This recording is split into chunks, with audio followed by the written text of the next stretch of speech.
Justice in a medieval world long before the notion of human rights, long before prison reform, and long before the word inhumane began to carry weight. Justice meant something else entirely. It was not a question of kindness. It was not measured by fairness or the preservation of dignity. Instead, justice, as it was imagined in the dim corners of ancient halls and echoed through scroll-filled chambers, was seen as an act of cosmic alignment. To live well meant to live in balance with the law, and to fall outside that balance, even slightly, was to invite a rebalancing. That rebalancing could come in the form of a fine or a removal, or, as in some of the darkest corners of jurisprudence, a slow and deliberate ending. But these endings were never described in the language we might expect. The legal texts of the time did not cry out in anger, nor did they revel in cruelty. No, the scribes wrote in a language of formal calmness, of procedural restraint. A sentence might begin with a phrase such as, "for the betterment of the realm," or in accordance with customary obligations, before outlining a punishment that we, in modern days, might find difficult even to imagine. Yet to them, it was simply ... necessary ... walk with me now, slowly, into one of those old courts, not in Europe, but farther east in the Achaemenid Empire of ancient Persia. A land of marble porticos, woven carpets, perfumed halls, and long shadows cast by tall, fluted columns. The year is uncertain. The century, blurry. These were not days that rushed to define themselves. Time then was not a linear urgency, but a slow unfolding like parchment in heat. We arrive at the edge of a city where justice is administered quietly, with ceremony, but without haste. No crowd gathers for trials. No crier announces verdicts. There is simply a building, rectangular, sun-washed, with 2 guards outside whose spears are older than they are, and within a small dark chamber where verdicts are born like seeds falling from a tree. Inside this room, the floor is uneven. The tiles are cracked. Someone years ago must have tried to polish them, but dust always wins in the end. Along one wall, a table, too short for comfort, holds scrolls wrapped in faded cords. The cords are not labeled, but the judge knows what each one means. Justice, after all, is not efficient. It is remembered. Beneath a high window, a basin of water sits still, gathering the flecks of sun that find their way in through narrow slats. The air is dry. The smell is not unpleasant, a mixture of beeswax, ink, and the slow decay of wood. The judge, if we can call him that, is not robed in grandeur. His garment is simple, a sash, loosely tied. His sandals are frayed. He does not look stern. He looks tired. Beside him sits a scribe, young and lean, who has not yet learned the art of disinterest. He watches everything, the way the wind tugs gently at the parchment, the way the judge scratches his cheek when thinking, the way the accused shifts his weight from foot to foot. The accused is barefoot, as is custom. No one speaks unless spoken to. Outside the day is hot, but not punishing. Cicadas murmur in the distance, though not too loudly. The world is not waiting with bated breath. It is simply continuing, gently, while within these 4 walls, a decision is being coaxed into being. This was justice in a time before spectacle. Before appeals, before lawyers rehearsed their words in polished shoes. There were laws, yes, but they were not always written. Some were remembered. Others were invented in a moment, but no one questioned them. Not out loud, for to question justice was to invite suspicion. And suspicion, once named, was very difficult to unname got in this particular case. We do not know the crime. Perhaps it was treason. Perhaps desertion. Perhaps nothing at all. That is not the point. What matters is the response. What matters is what happens next. The punishment that would one day be called scaphism did not carry that name then. It was referred to only in euphemisms, the placing, the exposure, the sentence of insects. It had no central place in the law books. It appeared only when needed, like a forgotten tool in a dusty corner. But when it was chosen, it was always for something considered beyond the pale. It was not a punishment for the common thief, nor for the drunkard, nor even for the rebel who raised the blade. It was reserved for something worse, or at least for something judged as such. The judge today does not relish his role. He pours a small ladle of water into a cup, drinks, and sets it down without sound. He reads the charge again. He looks at the accused. The man does not beg. That too is custom. Begging would be unseemly. One must accept justice as one accepts weather. With bowed head and steady breath, the scroll is opened, not newly written, but repurposed. Parchment is not cheap. The scribe scratches the date in the upper right corner. His handwriting is neat but not decorative. Below that, he writes the crime, or at least the accusation. A simple phrase, disruption of harmony. It means very little, and everything then comes the sentence. Is not written out in full. It is marked by a symbol, a pair of troughs, side by side with a small circle above. To the scribe, it is unmistakable. He does not flinch. He simply notes it, blots the ink, and passes the scroll to the judge, who presses a warm wax seal onto the bottom corner with the ring he never removes. The seal bears no image, only a dented oval. That is enough. No words are exchanged. The accused is touched lightly on the shoulder by the guard behind him. This is the only moment of contact. He turns and walks, not quickly, not slowly, just as one walks when there is no longer a direction worth resisting. Outside, life goes on. A woman haggles for onions in the market. A child chases a bird down a dusty lane. The sun has not changed its mind about shining. No one is told yet what punishment has been assigned. There is no proclamation. But the rumor will start soon. It always does. A boy will overhear the word trough. A girl will mention honey. A trader will say the word bees and then pretend he didn't.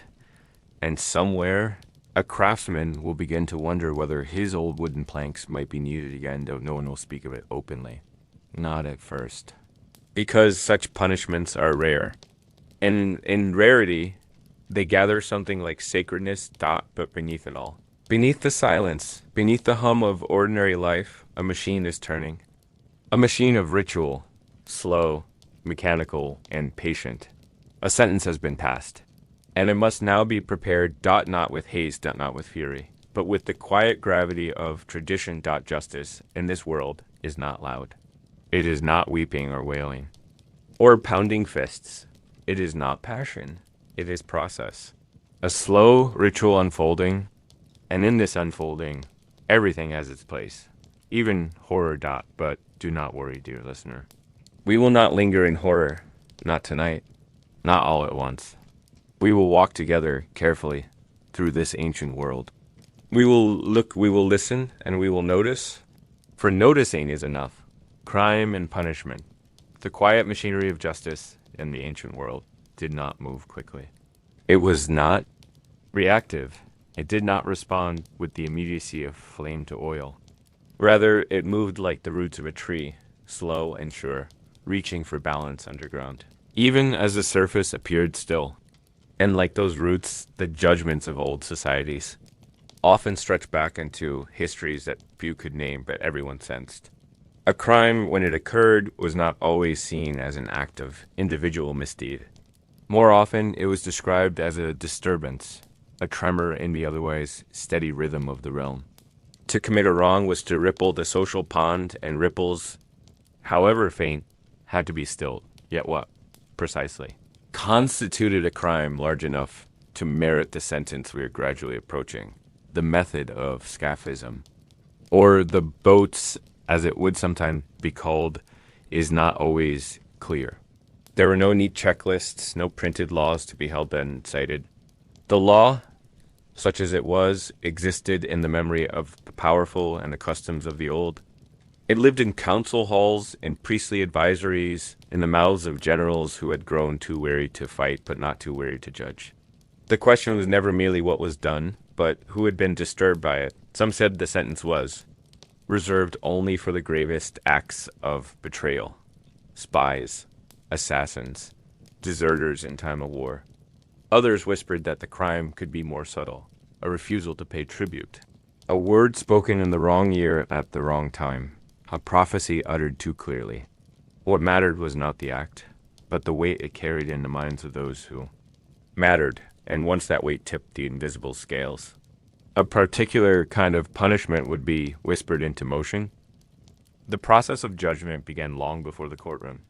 A person might feel its approach days in advance, like sensing weather before clouds appear. They might find their neighbors looking away more than usual. Their usual seat at the market might be taken or simply avoided. Someone who once smiled might suddenly choose silence. Even the dogs might seem to bark with less warmth. It wasn't paranoia, not exactly. It was social knowledge at work, moving ahead of formal decision. The accused always sensed the sentence before it was passed, and then, of course, the summons. A gentle knock. 2 guards, not threatening, just present. They would not drag the accused. There was no need. Everyone knew what it meant when those guards arrived. The accused would follow, barefoot by tradition, through streets that seemed quieter than usual, even if they were not. The city did not hush itself out of pity. It hushed itself out of knowing. Everyone, from the merchant to the mason, knew that justice was about to turn its face toward one of their own, inside the court, or what passed for one, a room more functional than grand. The air was always slightly cool, no matter the season. There were no windows, only slats too narrow to let in distraction. The bench where the elders sat was not raised, but slightly set back, giving the illusion of distance rather than authority. Still, their presence was undeniable. One did not speak unless spoken to, and even when spoken to, one did not say much. The tone of such hearings was not debate. It was inevitability. The accused would be presented, not shackled, but simply guided into place. There was no counsel, no defense. There was no presumption of innocence, nor was there a rush to declare guilt. It was understood by all that if one had been brought to this room, the outcome had already been shaped. Not finalized, perhaps, but shaped like wet clay waiting for its final press. It was at this stage that the nature of the crime would be spoken aloud, though never in plain terms. Words like disruption, disharmony, treachery, or insult to the sacred balance were used. They held more weight than they appeared to. In truth, they were less accusations and more judgments in poetic form. No one needed the details. The details had already been whispered, recorded in private scrolls, murmured behind silk screens. The public statement was ritual, not revelation. And always. There was a moment of pause, a long, thick silence after the charge was spoken. It was not an invitation to speak. It was simply a breathing space, a signal that the court was letting the charge settle like ashes or snow. After that, the sentence would be considered. Here too, the process was slow. The elders might leave the room, returning only after a long walk through the shaded corridors of the complex. They would not discuss the case in any heated fashion. There was no clashing of opinions, only quiet reminders of precedent, of the mood of the court, of the availability of the necessary materials. Punishment was never just moral. It was logistical. One could not sentence a man to the boats if the boats were not prepared. One could not condemn a soul to exposure if the guards had not been rotated and slowly. As the air cooled and the shadows changed shape on the walls, a decision would be made.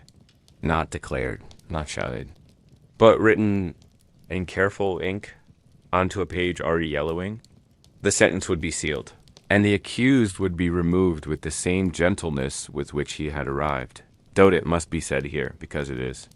Easy to forget that those who administered such punishments did not see themselves as cruel. They were not monsters. They were, in their own minds, stewards of balance. There was no hatred in them, no vengeful fire.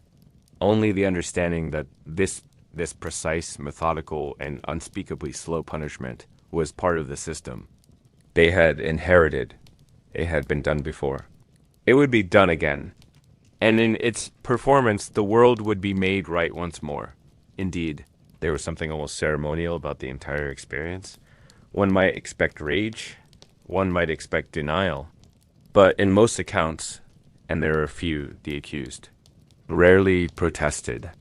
By the time the sentence was written, the man had usually made peace with his place. He might even nod slightly, as if to acknowledge the wheel of fate turning in its ancient groove. And still, outside, the world continued in its patient way. The baker did not close his shop. The blacksmith did not pause his hammer. Life was not interrupted by justice. It was merely accompanied by it. And if one passed the court building at the right moment, one might see the scroll being handed from judge to clerk, the wax seal cooling in the air, a scribe blowing gently across the ink to dry it. The crime had been named, the punishment prepared, and somewhere just beyond the edge of the city, someone was sweeping dust from a long unused plank of wood. A pair of troughs would need to be found. Honey would have to be requested. Milk, too. Not too fresh, but not spoiled. Just enough to feed, just enough to ferment, just enough to draw attention from the smallest creatures, the quietest witnesses. But we are not there yet.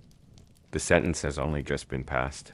The world has only just begun to prepare. There is still time. Time to walk slowly, to listen, to observe the strange patience with which this society accepted what we might now call unthinkable. For them, it was not horror. It was order. For us, it is something else entirely. But we must not rush out there. Is a field to be cleared, tools to be found, a place to be made ready. And you, gentle listener, are not yet required to understand. Only to drift. A sentence is past it is a curious thing to watch justice conclude itself. Not with a bang, not with shouting or protest, but with the steady, unremarkable movements of hands that have done this before, and again, and again. The sentence, though only moments old, already feels like it has always existed.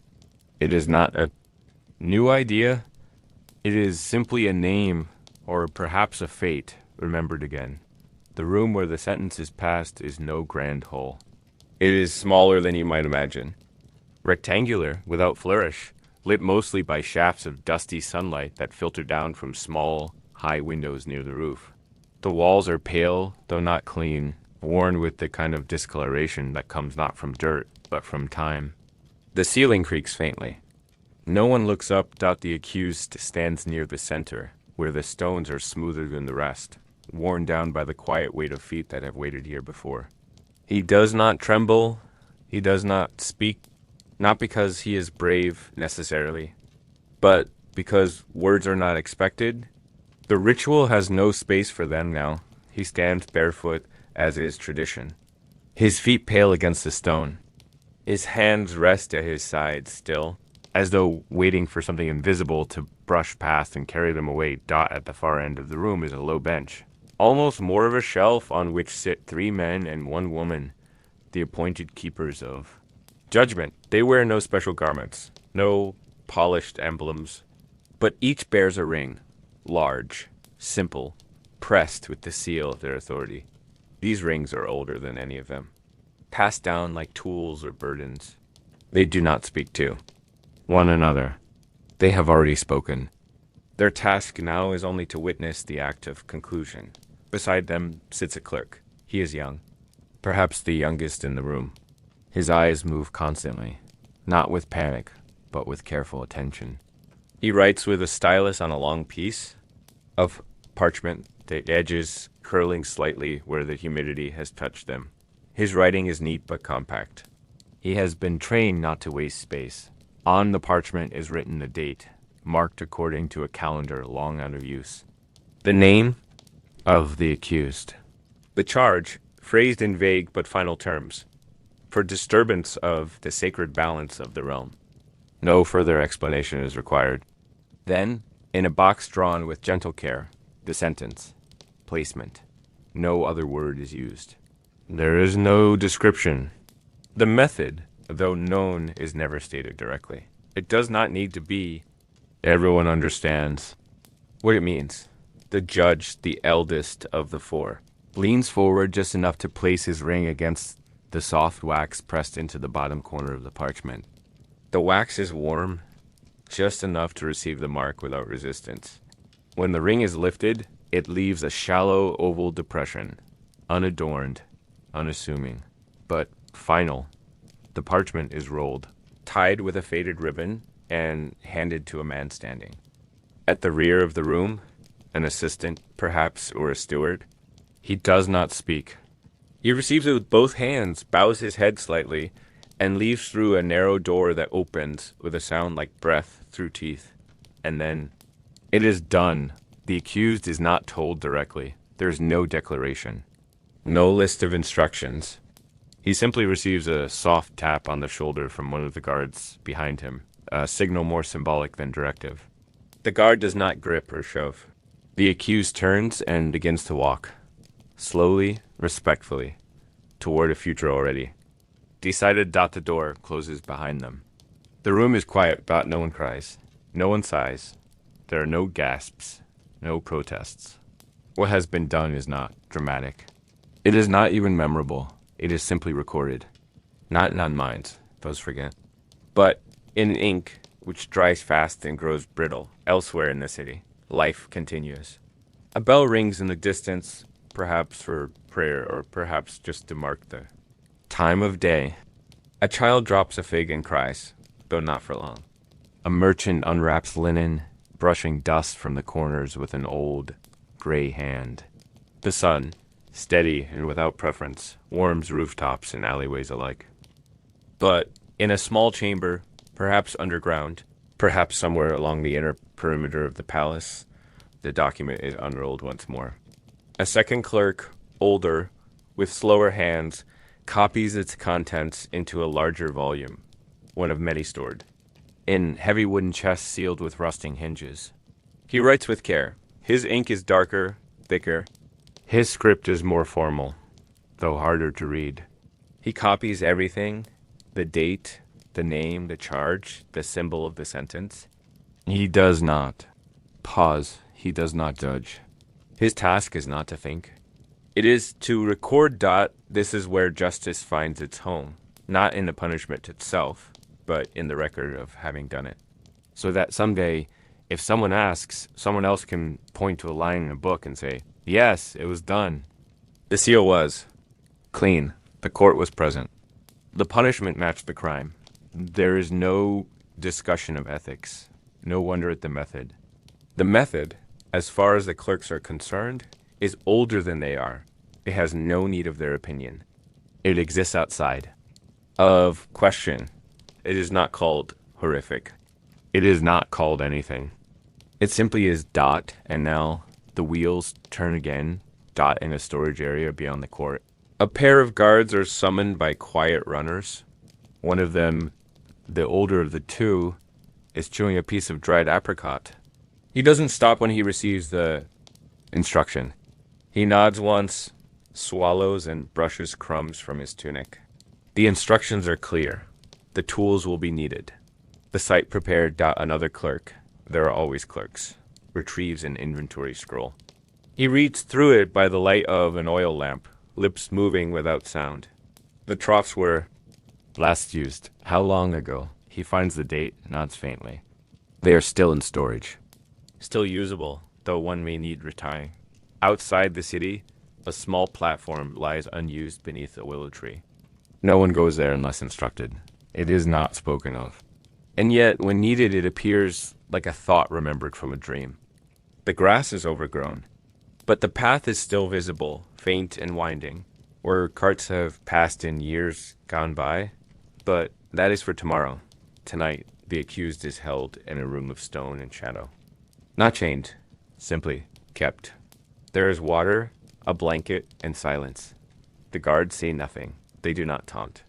They do not threaten. They sit and wait and rotate shifts when the torch grows low.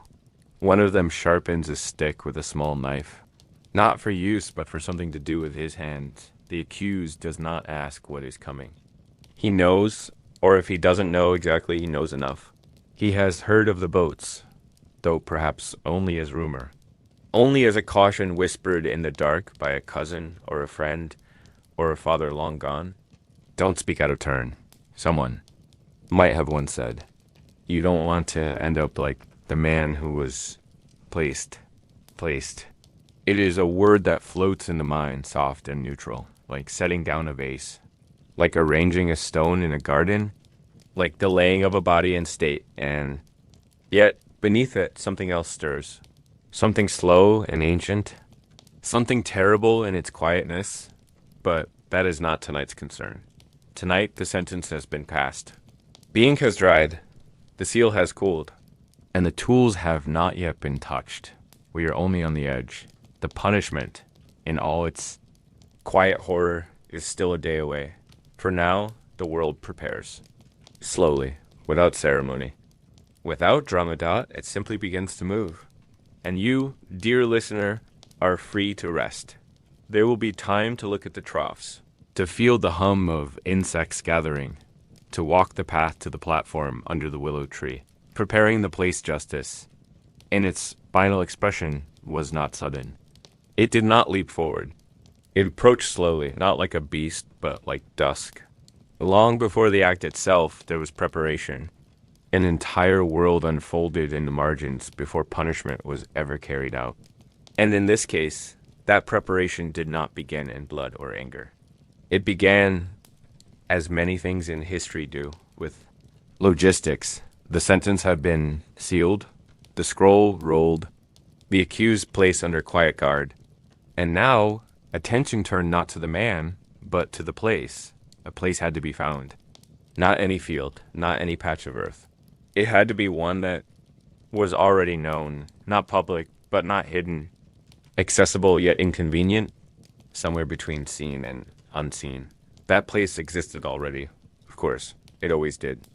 These punishments, rare though they were part of an ancient rhythm. There were no new sites, only forgotten ones. Places once used, overgrown now, but still waiting God in this case. It was a grove on the edge of the outer city. Past the stalls that sold wool and the cracked cisterns where dogs sometimes drank. Past the low wall, not high enough to be defensive, not low enough to be stepped over casually. And just beyond that, through an old gate no longer maintained. There was a winding path, narrow, stony, shaped more by habit than design. It curled around the base of a hill and dipped into a quiet grove, sparse trees, flat ground. Wind that came and went without warning. Here, under the long shadows of willow branches, was the platform. Not a grand thing, not a scaffold, not raised for viewing. Just a frame, wood dark with age and wet with old memory. Two beams crossed and pegged with iron nails. A table, perhaps, if one were being generous, but it was not used for eating. Still, the resemblance was there, as if someone had once meant to dine and forgotten to stop the process halfway. On either side of the platform sat two long, shallow troughs, stacked now, one inside the other. They had not been touched in years. Cobwebs clung to the corners. Dust dulled their edges. The carpenter, called not by name but by need, arrived. In the late afternoon, his hands were wrapped in cloth to keep the splinters from creeping in. He did not ask questions. His walk was slow, familiar. His face held the expression of someone who knew his work would never be praised. It would not be inspected for beauty, only for utility. He removed the top trough first, gently, carefully, as one might lift the lid of an heirloom chest. Then the second. He examined them both. The ropes had frayed. The bindings needed soaking. He said nothing, but nodded to himself, as if confirming a mental list.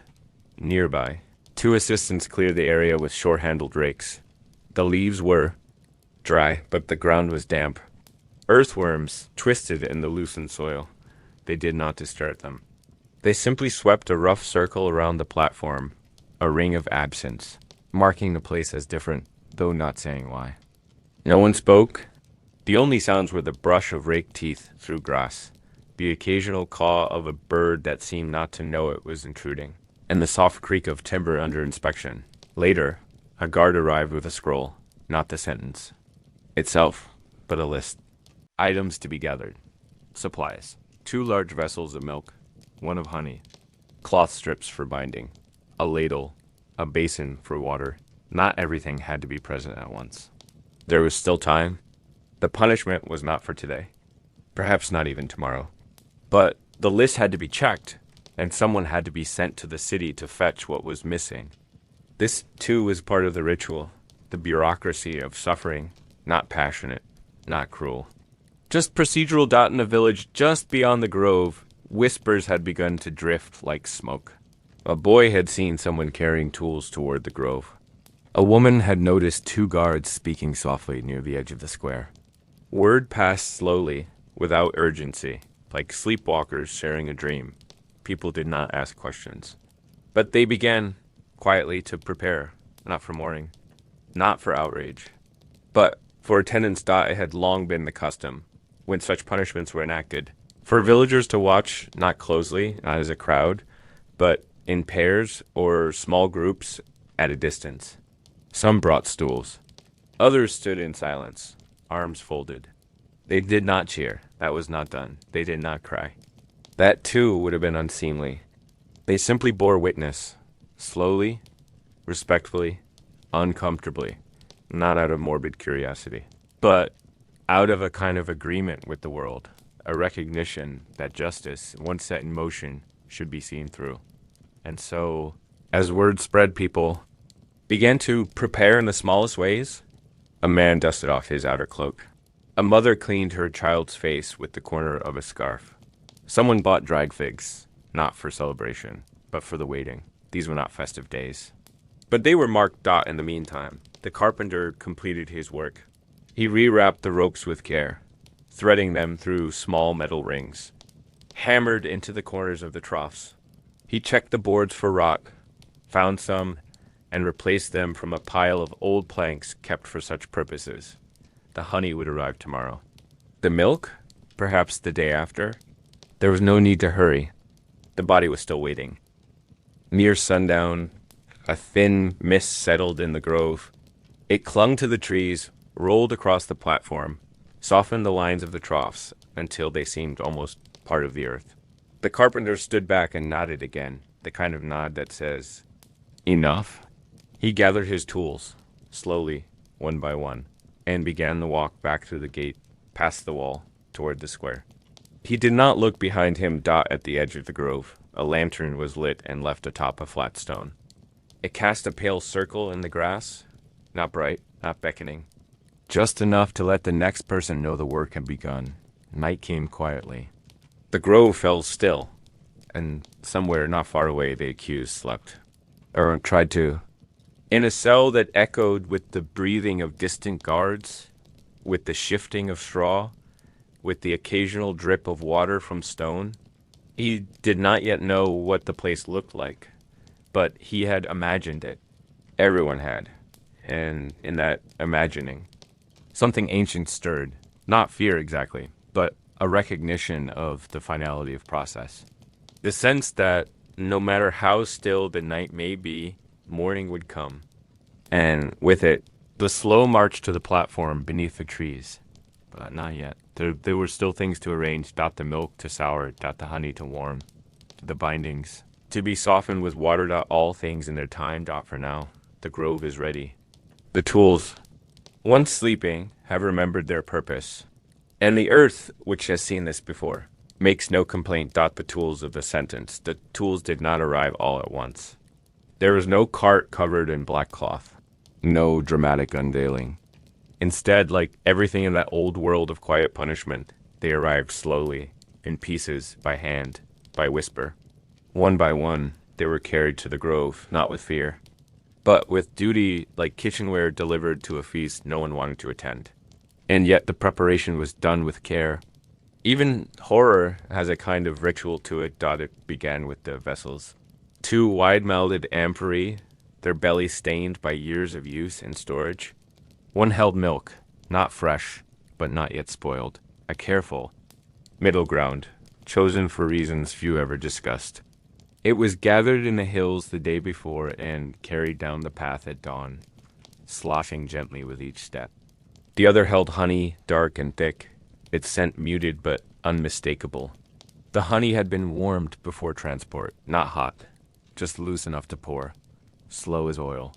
The man who carried it had done so before. He did not smile, but neither did.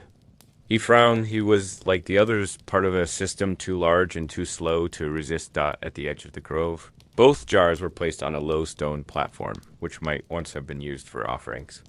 Now, it was simply a table for necessity. Around it, reeds swayed in the wind, indifferent. The trees whispered softly to themselves. Nothing rushed. Nearby, the carpenter returned one last time, not to work on wood, but to check the fittings. He ran his fingers along the lip of the upper trough, noting the notches where rope would pass through. He tugged gently at the joints, listening for creaks or cracks. Everything held. The wood, though old, was ready. The bottom trough would be filled first, a thin layer of water, just enough to dampen. Then, when the time came, the top would be laid over it, the body in between. But that was for later. For now, it was just two pieces of timber, shaped not for violence, but for containment. Next came the bindings. Strips of cloth, thick but soft, soaked in warm water and wrung out until heavy. They had been torn from garments too worn to be worn. No one asked where they came from. They were wrapped around a stick, tied with twine, and hung from the branch of a nearby tree to dry in the breeze. Not fully dry. That would make them brittle, but just enough to be pliable. They would be used to fix the limbs in place, not with force, but with patience. There would be no sudden tightening, no clanking of chains. Just cloth and time. The ladle was placed beside the amphory. A simple tool, carved from olive wood, stained dark at the edges. It was not beautiful, but it had a kind of dignity, the kind of dignity that comes from long use. It would be used to feed, not as kindness, but as part of the sentence. The nourishment was not for mercy. It was for endurance. That, after all, was the point. In a small basket. Reeds were gathered, bundled by hand the day before by a girl who did not know what they were for. She had simply been told to pick the long ones, the ones with soft tips, not the brittle kind that split. They would be used later, perhaps for cleaning, perhaps for application. Their purpose was flexible, like much in the system. And so they waited, neatly stacked, near the edge of the platform. Further off, a second basket held rags. No one asked for them, but someone always brought them. For wiping. For spills. For the messes that accompanied anything long and slow and bodily. The rags were old, faded, and mostly clean. They smelled faintly of ash, perhaps once used in kitchens. Or not. It did not matter. Everything had a place, and that place was not. Question. One might expect fear or revulsion or even fascination from those who handled these tools. But none of these emotions appeared. Instead, there was routine, a kind of reverent dullness. Those who prepared the instruments of ancient punishments were not hardened, not cruel, but simply ... familiar. They had grown up in a world where such tools existed. They had been shown as children what the ropes were for, what the platform was used for, what the troughs had once held. It was not glorified. It was not hidden. It was simply part of things like a storm or death or a change of ruler. You did not welcome it. You did not protest it. You simply acknowledged its presence and did what was required. Across the grove, a pair of guards kept watch, but without tension. They leaned against the stone wall, trading brief stories, not jokes, just words to fill the quiet. One of them picked at the fraying end of his sleeve. The other stared into the trees, where a bird had landed on a branch and then flown away again. Uninterested, even the bees, drawn to the scent of the honey, buzzed in slow, lazy spirals.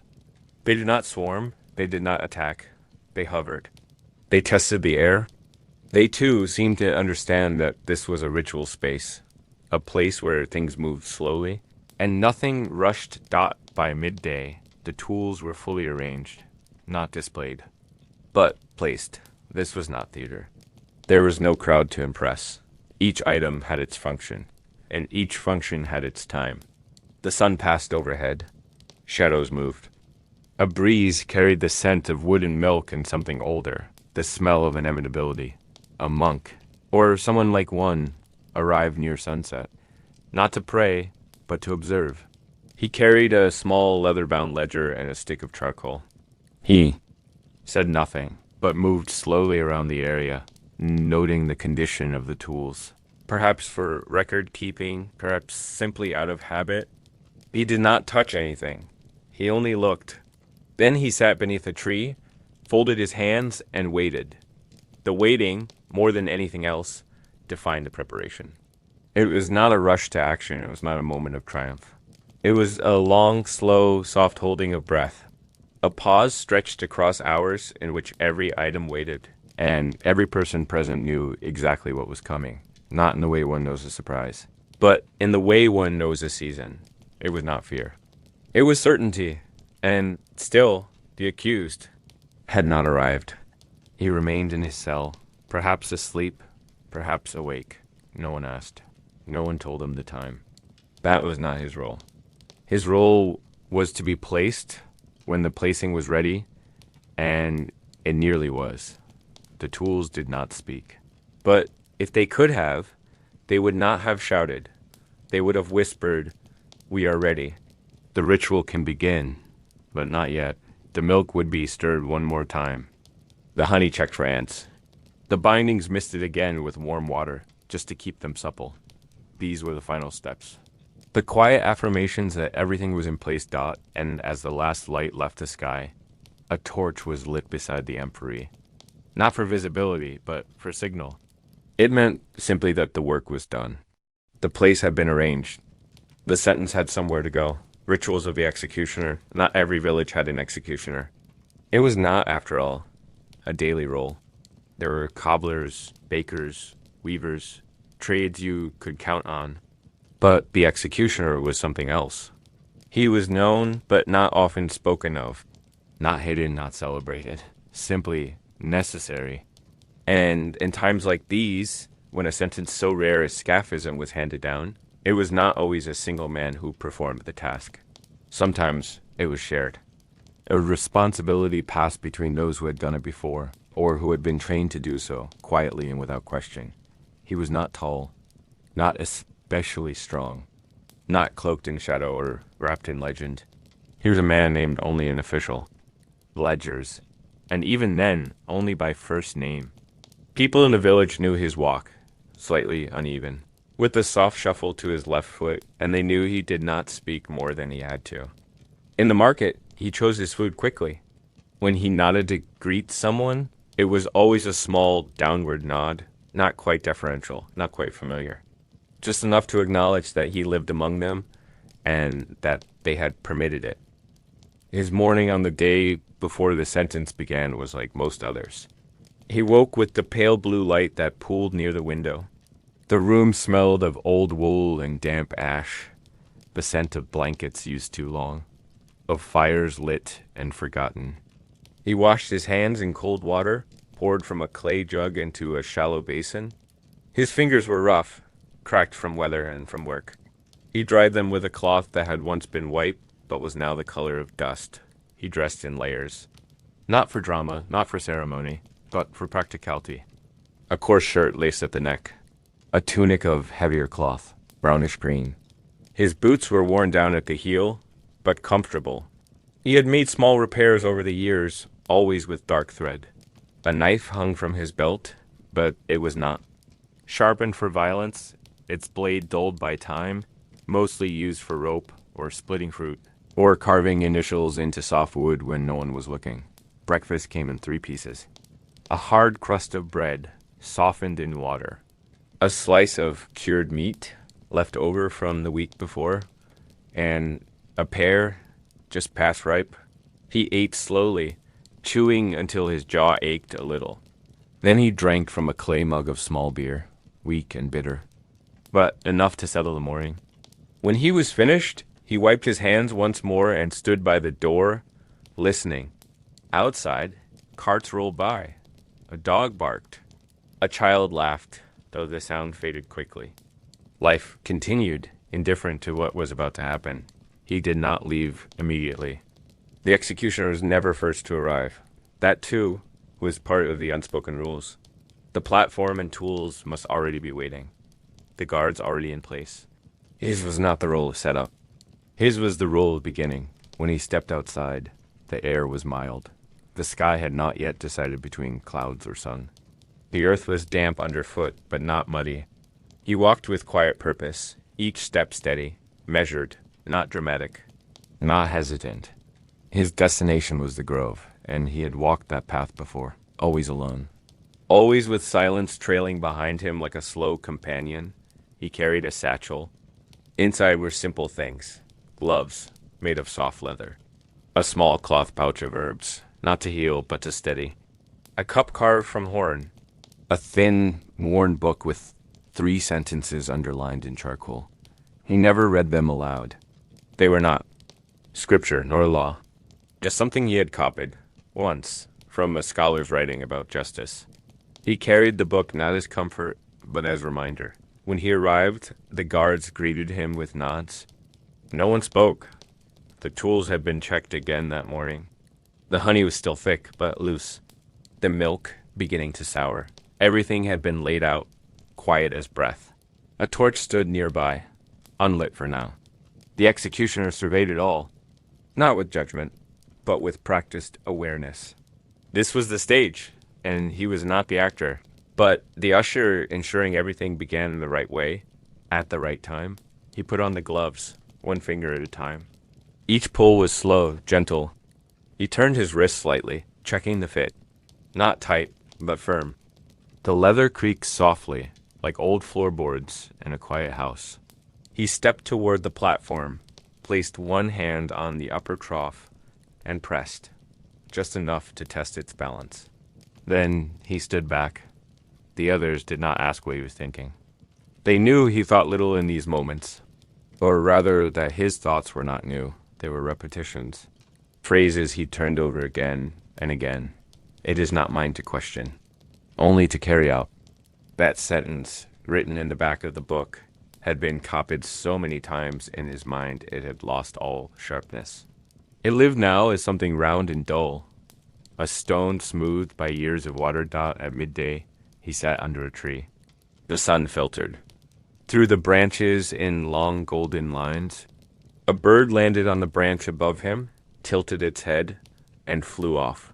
He drank water from the horn cup, just a few sips.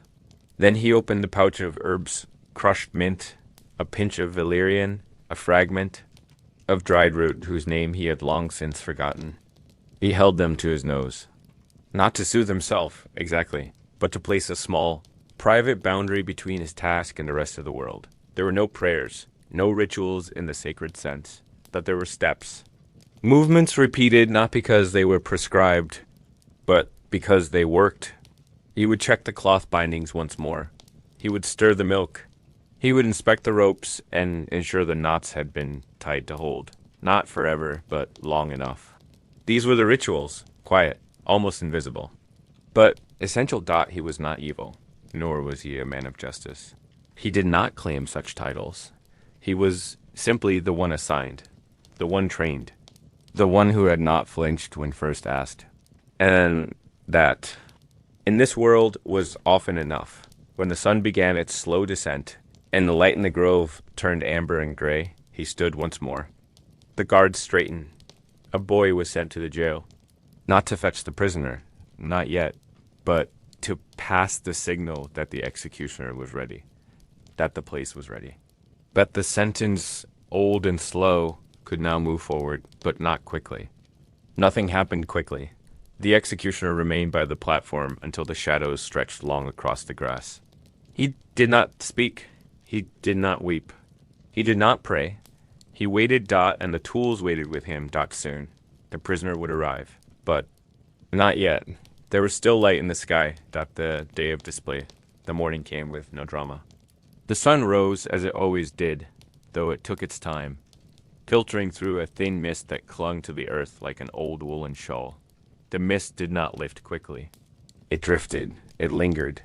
It hushed the birds and made the trees seem farther away than they truly were. The village stirred to life slowly, as if it had been warned in dreams to move gently. No bells rang, no proclamations echoed in the streets. The day was announced only by the smell of damp soil, by the soft clatter of wooden shoes on stone, by a few crows circling above the church spire and then disappearing into the fog. People knew what the day held, but no one said it aloud. There had been no public invitation, no herald reading from scrolls. There didn't need to be. News of this kind moved on softer winds. It passed from lips to ears over bread loaves and well water, over half-swept doorsteps, and shared glances in the market. The sentence had been passed. The place had been prepared. And now, as the sun stretched slowly over the rooftops, it was time for the prisoner to be brought forth. He was not dragged. He was not shoved. He walked not freely, of course. There were guards. 4 of them, 2 before and 2 behind, but they did not touch him.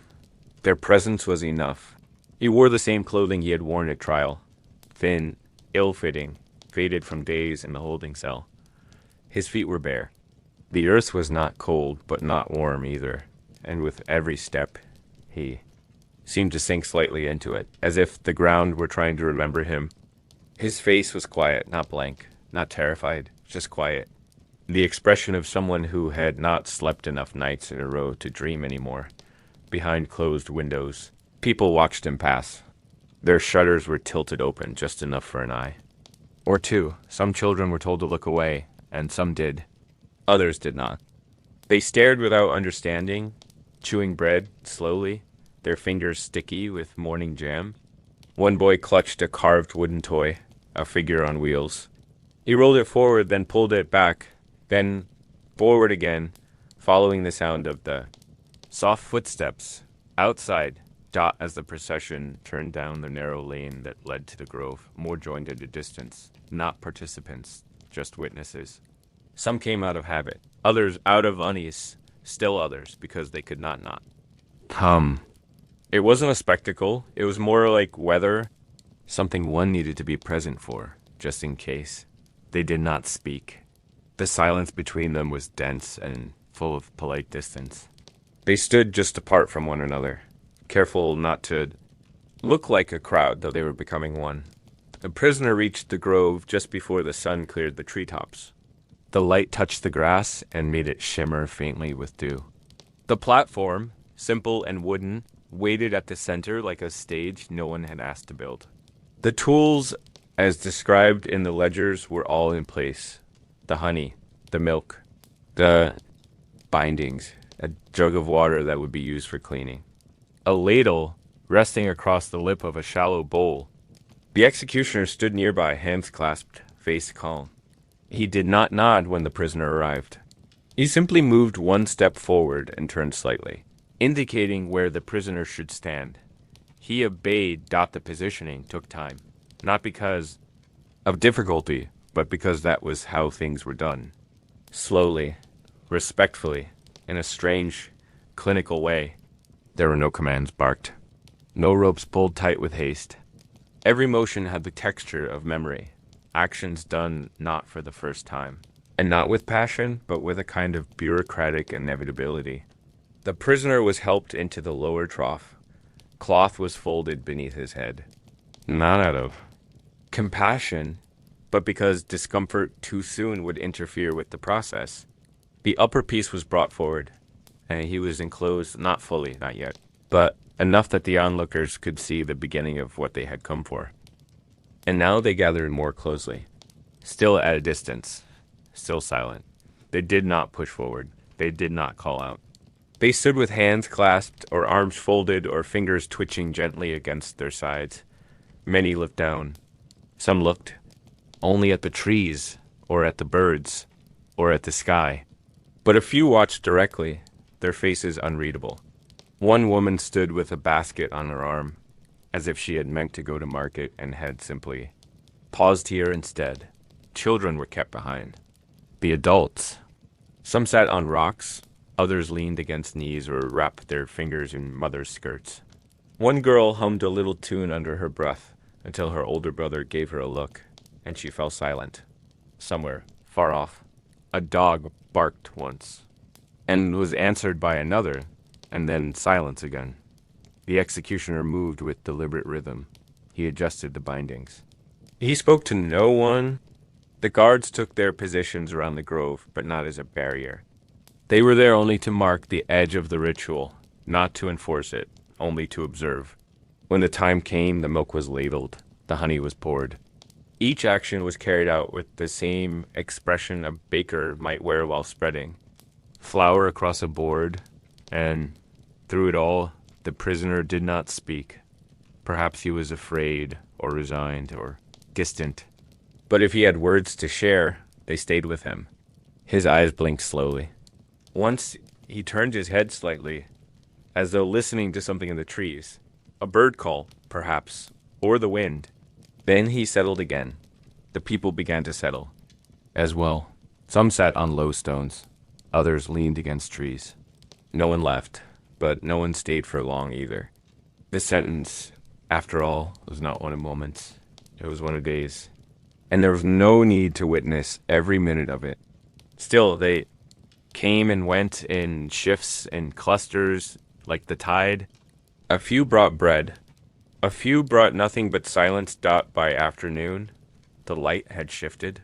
The sun had moved across the sky, casting longer shadows. The prisoner had been fed once with a slow spoonful of the milk, and his limbs had been checked. The bees had come, not many, just a few, investigating the scent, hovering without urgency. A guard shooed one away, but gently, with the back of his hand. The woman with the basket was gone now. So were many of the original onlookers. In their place were new. Faces not newer, really. Just different. A man who ran the tannery. Two brothers who rarely spoke.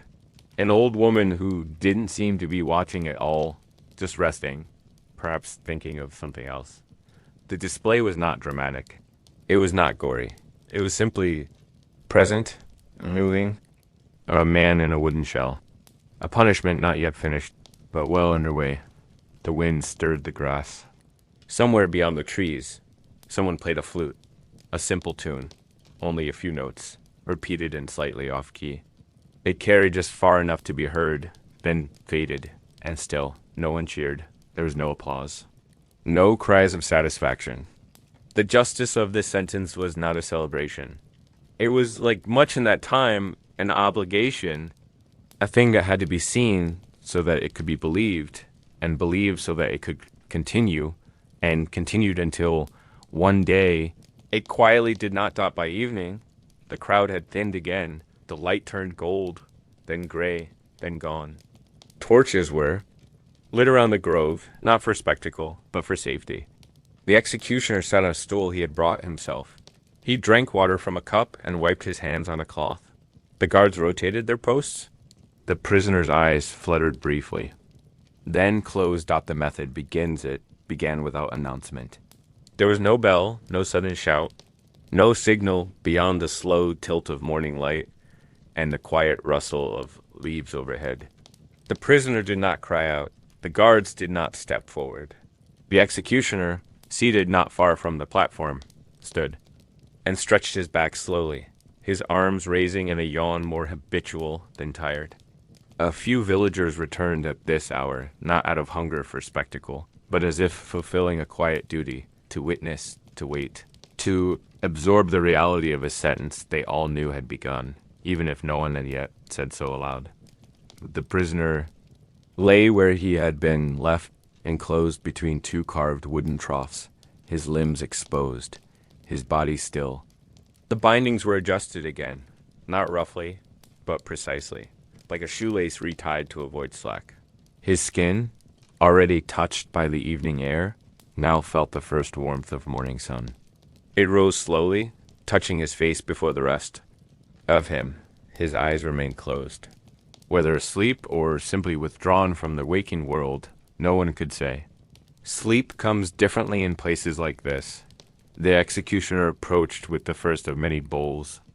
The contents, a thick blend of milk and honey, had been left to sit overnight, covered loosely with a cloth to keep out leaves and flies. It had grown warmer, more fragrant, more inviting to things that crawl and buzz and seek. A ladle moved slowly through the mixture, the soft plop of liquid against wood barely louder than the birdsong nearby. The executioner raised the bowl and began the feeding. He did not speak. There was no instruction given, no ceremonial words, no declaration of guilt. This was not about confession or redemption. It was logistics now. The act itself, calm and methodical, as if tending to a sick animal, one that needed nourishment, only so that it might remain long enough to complete what had been assigned. A wooden spoon was dipped into the bowl. The contents were brought to the prisoner's lips. He opened them slightly, swallowed, another spoonful followed, and another. The pace was slow. The way one might feed a child who cannot sit up got his. Throat moved with each swallow. His breath caught now and then, not out of resistance, but as though he were relearning the motion. He did not open his eyes. A fly landed on his arm and was brushed away. The spoon dipped again. This went on for some time. There was no schedule, only enough repetition to fulfill the need. After feeding, the remaining milk and honey was ladled more liberally across the skin. It glistened in the morning light, pooling in the creases of the elbow, dripping slowly down the rib cage, clean in small globes at the edges of hair and cloth. The executioner worked carefully. His gloves, now slick, were wiped on a rag. Between strokes, the scent grew heavier, sweet and thick and warm, rising into the air and mixing with the softer smells of earth and wood smoke nearby dot by mid-morning. The first insects had begun to arrive. Not in great numbers, not yet, but predictably. Ants first, then flies, then bees in cautious circles. They hovered. They tasted. They explored. The prisoner did not flinch. He may have been drowsing again, or perhaps he simply chose stillness. A slow blink. A slight twitch of the foot. Nothing else stopped the onlookers. Fewer than the day before, watched from the edge of the grove. Some leaned against tree trunks. One woman sat with her knees drawn up, her chin resting on folded arms. A man nearby smoked a pipe and exhaled his thoughts into the branches above. They did not speak, not even in whispers. The kind of silence they shared was not one of reverence or fear, but a soft communal acceptance, like standing quietly near a pond, knowing the water does not need your voice. A guard took a seat on a nearby log. Another paced once around. The perimeter and sat as well. The day was still. The breeze was light. Overhead, the clouds moved lazily, as if curious but not involved. The punishment, in its design, required no haste. That was part of its purpose. Not just to cause suffering, but to stretch time, to make the sentence a presence. Not an event out at noon, the executioner returned with fresh bowls. The feeding resumed. The liquid, still warm from the sun, clung more easily now. It slipped down the prisoner's chest, collecting in the small hollows of his body, attracting more movement, soft buzzes, tiny feet, invisible hunger. A bee landed at the corner of his mouth, wandered briefly, then took flight. A wasp hovered near. The edge of the trough, curious, then gone. Still, he made no sound. The spectators began to drift. They did not leave all at once, nor with finality. They simply peeled away in ones and twos, like threads unraveling from a hem. They would return, or they would not. No one asked. No one planned.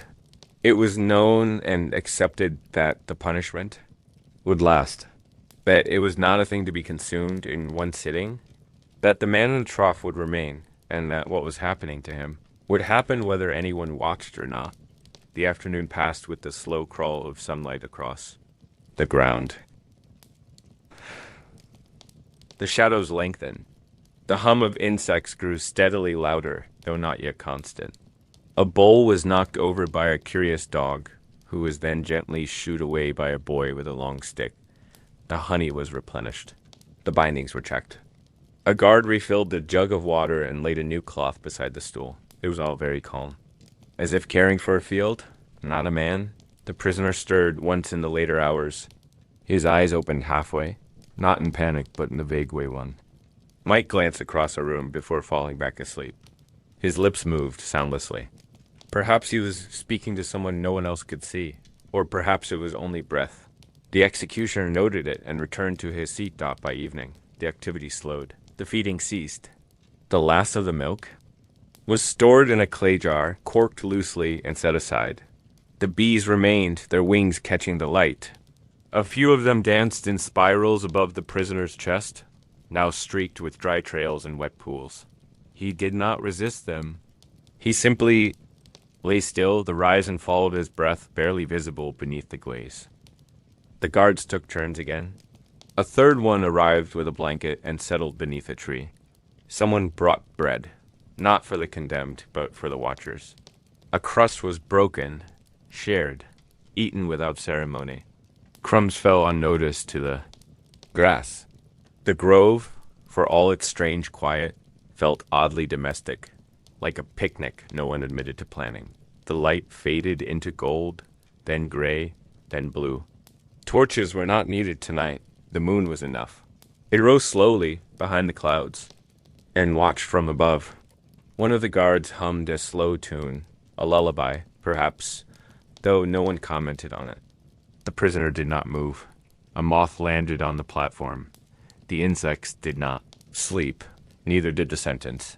And so the first full day of scaphism passed.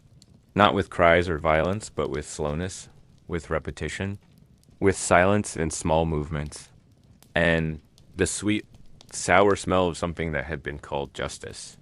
Tomorrow it would continue. And perhaps the next day too. But for now, the grove returned to stillness.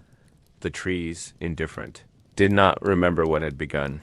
And the people quietly returned to their homes. The long wait, the days that followed, were not marked by clocks, nor heralded by bells. There were no proclamations, no records read aloud, no counting of hours. The passage of time came instead in slow changes, the way dew clung longer to the grass, the way birds began their songs earlier or later, the subtle drying of the earth. Beneath the trough, growing cracked in places where the sun sat too long, the prisoner remained where he had been left. He was not moved, not turned, not unbound. His limbs stayed still, gently swollen from the weight of rest and lack of motion. His chest still rose and fell, sometimes quickly, sometimes slowly, depending on the hour and the weather, and the flies. There were more now, not swarms, not yet, but clusters, small black points that lifted and settled, lifted again, as if doubting their place. Bees came and went. Ants formed little lines and then lost interest. The insects were not angry. They were simply present, drawn to warmth and sweetness. They worked quietly, like clerks with no deadline. The grove, once slightly busy, became almost empty. Most villagers had come once and chosen not to return. Some had intended to, but did not. Others still wandered near the edge now and then, not quite approaching, but not quite leaving either, pausing beside the same tree, the same stump, then drifting away again before reaching the clearing. Even the guards had grown quieter. They rotated less often. One fell asleep beneath his coat and was only gently roused when his shift was done. Another spent long hours sharpening a twig with a small knife, not because it needed sharpening, but because his hands had nothing else to do. The executioner maintained his routine. He did not speak much. He fed the prisoner in the morning and in the evening. He wiped away excess when it grew too thick. He ladled the milk slowly, always with the same wooden spoon, rinsed each night in the stream behind the trees. His motions were patient. If he was bothered, it did not show. He had no crowd to perform for, no judges to impress, just the man at the trough, and the day itself. On the third morning, a flute could be heard in the distance, not played well, but not poorly either. The tune was wandering, sometimes tuneless, sometimes circling back to something that sounded vaguely familiar. It came from the village, or perhaps just beyond it. The music reached the grove only in fragments, as if unsure it wanted to arrive. The prisoner stirred once, not in response to the song, but because a bee had landed on his lower lip and sat there for a while before lifting off again. Around noon that day, a light rain fell, just enough to soften the soil, and washed some of the milk into narrow rivulets beneath the platform. The drops tapped gently against the wood, against the leaves, against the taut cloth at the prisoner's waist. The guards stood beneath their cloaks. One tilted his head back and caught a few drops on his tongue. The executioner took the opportunity to clean the area with a rag dipped in fresh water. The flies returned shortly after, undeterred. A boy came that evening, holding his father's hand. They did not approach the platform. They stood some distance away, behind a willow tree. The boy asked a question, but his voice was too soft to hear. The father gave no reply, only held his shoulder gently, and after a time, they turned and walked back the way they had come. A moth passed near them, white and indifferent dot at night. The grove grew almost peaceful. The insects quieted not entirely, but enough that their buzz blended with the hum of the wind. The moon showed itself only briefly, slipping behind clouds with the casualness of someone arriving late to a meeting they no longer cared to attend. The guards lit no fires. The prisoner's skin shone faintly where the mixture still clung. His breathing was slower now, not labored, just tired. The kind of breath a body gives when it is unsure whether it needs to wake again. By the fifth day. The insects had grown more confident. A cluster of beetles had found the space beneath the lower trough and built a kind of rhythm, emerging and retreating, exploring and returning. The bees had mostly moved on, perhaps to something fresher. But the flies remained. One guard remarked, without much interest, that the buzzing never stopped now. Even in the cool hours of morning, there was always at least one circling. Returning, circling again. The prisoner no longer opened his eyes. He drank when prompted. He moved only when touched, and even then, not much. His face, once sharp, had softened, not from peace, but from the slow inflation of stilled flesh. His lips cracked. His feet, long exposed to sun and damp, had begun to change color. Still, no one spoke of ending it. The method was known to take time. That was the point. The patience of punishment, the long, deliberate lesson carved not into one man, but into the memory of all who had watched, and even those who had only heard, a monk visited once. He stood at the edge of the grove for a long time, hands folded in front of him, hood low over his brow. He did not approach. He did not offer last rites. He did not speak the prisoner's name. Perhaps he did not know it. Or perhaps he had forgotten. On purpose? After a while, he turned and walked back the way he came, slowly, as if measuring each step. That evening, the wind changed. It blew from the east now, carrying with it a different scent, one of moss and wet bark and slow moving. Order. It pushed the smell of milk and rot back into the trees, where even the animals now avoided passing. A guard, wrapping his scarf more tightly around his neck, murmured that the weather would turn, but it did not. The sky remained clear. Only. The mood shifted. On the seventh day, someone left flowers. Not fresh ones. Wild. Dried. Perhaps collected weeks ago. They were placed near the edge of the platform, not at the prisoner's side, but in a place where they might be seen by those who came to look. No one saw who had placed them. They were simply there. The guards did not remove them. They did not speak of it. By dusk, the wind had carried most of the petals away, and still, the prisoner remained, his body quieter now, his chest rising less often, his skin marked not by trauma, but by time sun-darkened in places, pale in others, sticky, sullen, silent. The milk had begun to sour more quickly. The honey no longer shone. The insects did not care. The executioner, who had once sat between duties, now stood for longer stretches. He drank less water. He checked the prisoner's pulse once, gently, then stepped away without a word. The guards did not ask for a report. They simply nodded, perhaps without meaning to, and somewhere far away, a dog barked, then another. Then silence. The punishment had not ended, but it was slowing. The long wait was working, and the sun, rising again the next day, found the grove. Unchanged, the platform still stood, the prisoner still breathed. The public reaction. The village had gone quiet. Not in fear or anticipation, but in that strange, unspoken way that follows the passage of something unsettling through ordinary life. Like the echo left in a room long after a heavy chair has been moved. The event, if it could be called that, had ceased to feel like news. There were no messengers arriving at doorways. No mention of it in morning greetings. It had become a presence rather than a topic, one that hung between conversations, silently acknowledged, but rarely entered. People still lived. Bread still baked. Chickens still wandered loose through dusty courtyards. But in the market square, where gossip usually swirled thick as chimney smoke, there was less laughter now. The fruit seller arranged his pears with slow precision. The butcher sharpened his blade twice as long as he needed. A girl who once sang while sweeping her stoop had stopped singing altogether, not in sorrow, not in rebellion, just because those who had visited the grove early in the sentence no longer went, not even out of curiosity. They avoided the path naturally, the way one avoids a thorn bush that grows near the roadside, not from fear, but from an unwillingness to get caught in something difficult.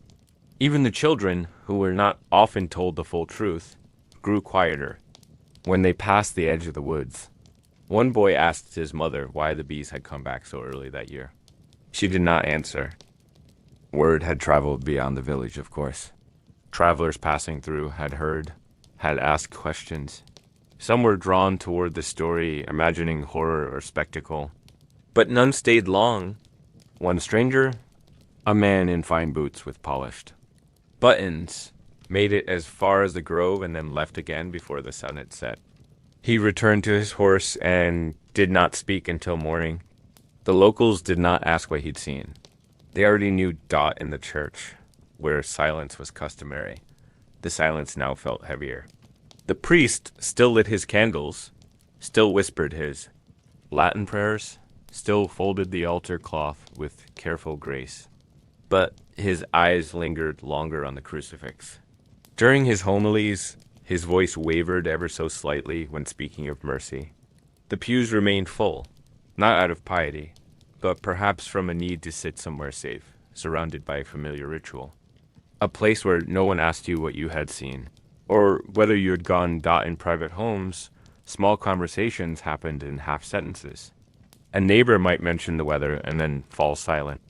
A mother might stir soup too long, distracted by nothing she could name.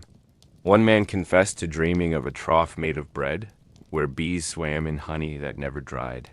His wife told him not to eat before bed. They never mentioned the real trough, the real honey, the real man who still lay in the grove, still bound, still breathing that breath, so slow now, so faint, had not stopped. The prisoner remained alive, though whether the word living still applied was no longer clear. The executioner, tired now but unshaken, continued his tasks. He no longer bothered with fresh bowls. The mixture was thinner now, poured without ceremony. The flies no longer needed enticement. They stayed, they fed, they nested. And when the wind shifted, the scent followed.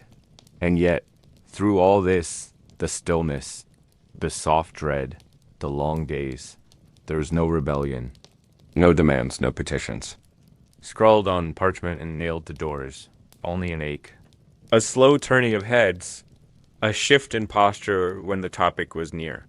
A heavy quiet that hung like fog in spring. The kind that doesn't leave until the sun decides to move again. One evening, two women sat beside a well. They spoke of apples, then of marriage, then of illness. At one point, one of them said, "They say he's still breathing." The other did not respond. They watched the moon for a while. Then they went home.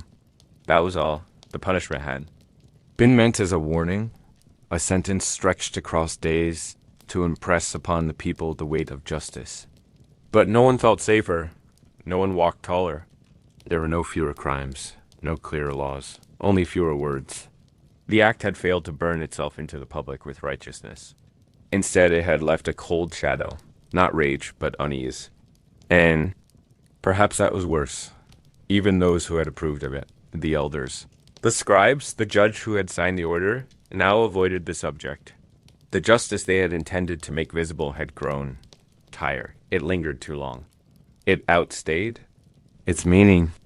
It began to feel less like law and more like a slow forgetting, as if justice, when stretched too far, began to resemble cruelty, and cruelty, when done without passion, became something else entirely. One man remarked, very quietly, and only, once, that the punishment had lasted longer than the crime itself. No one replied. But someone refilled his cup with wine. A scribbler in the village inn had begun to draft a ballad, something soft, something half true.